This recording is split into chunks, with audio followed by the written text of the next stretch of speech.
Well, I was walking in the night, and I saw nothing scary, for I have never been afraid of anything, not very. Then I was deep within the woods, when suddenly I spied them. I saw a pair of pale blue pants, with nobody inside them. I wasn't scared, but yet I stopped. What could those pants be there for? What could a pair of pants at night be standing in the air for? And then they moved. Those empty pants. They kind of started jumping.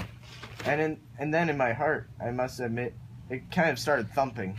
So I got out. I got out fast. As fast as I could go, sir. I wasn't scared, but pants like that I did not care for, no sir. After that, a week went by. Then one dark night in Greenwich, I had to do an errand there and fetch some Greenwich spinach.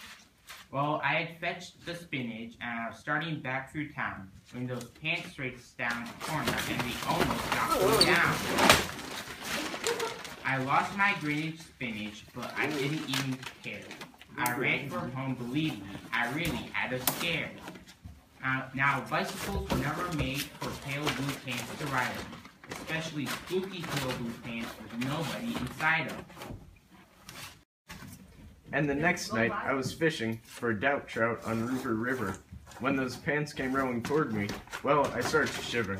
And by now I was so frightened that, I'll tell you, but I hate to, I screamed and rode away and lost my hook and line and bait, too.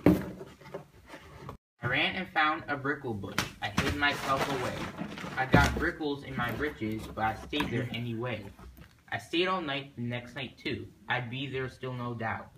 But I had to do an errand, so the next night I went out. I had to do an errand. I had to pick a peck of snide in a dark and gloomy snide field that was almost 9 miles wide. I said, I do not fear those pants with nobody inside them. I said and said those words. I said them, but I lied them. Then I reached inside a snide bush, and the next thing that I knew, I felt my hand touch someone, and I bet that you know who.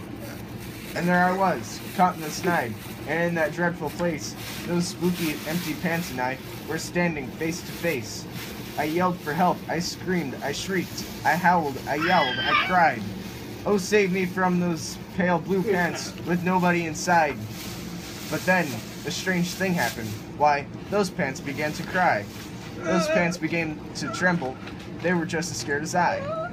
I never heard such whimpering, and I began to see that I was just as strange to them as they were strange to me. I put my arm around their waist, and I sat right down beside them. I calmed them down, poor empty pants, with nobody inside them. And now, we meet quite often, those empty pants and I, and we never shake or tremble. We both smile and we say, Hi! Hi!